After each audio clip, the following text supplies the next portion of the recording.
ఇదంతా కాదురా, బోర్ కొడుతుంది, మనం గోవా ట్రిప్ పోదాం. అవునా? లాస్ట్ టైం అలాగే అరకు తీసుకెళ్తానని చెప్పి అనకాపల్లి తీసుకెళ్ళాం. మామయ్య సార్ 100% మనం గోవానే పోతున్నాం, నాది 100% గ్యారంటీ.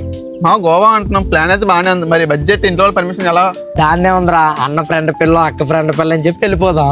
రేవుదా ఎందుకే నీ పరిస్థితి ఏంటి? ఇలేటి గోవా ట్రిప్ అంటున్నారు. సర్లే, మన అరకు వెళ్ళిన లేదు కదా. ఓకే మామా, మరి ఇంకేమైతే అందరికి ఓకే కదా?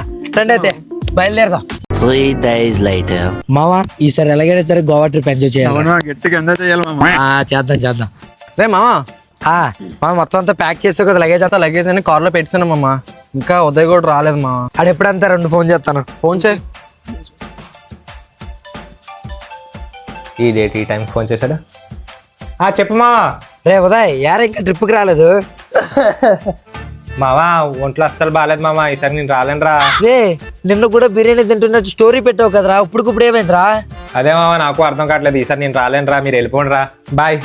రే రే రే రే చెయ్యి అమ్మాయి వల్ల మళ్ళీ ట్రిప్ క్యాన్సిల్ చేయాలరా. ప్రతి గ్యాంగ్ లో ట్రిప్ హ్యాండ్ ఇచ్చేవాడు ఒకడు ఉంటాడు. మా గ్యాంగ్ లో అయితే వీడు, మరి మీ గ్యాంగ్ లో ఎవడో వాడికి ట్యాగ్ చేయండి.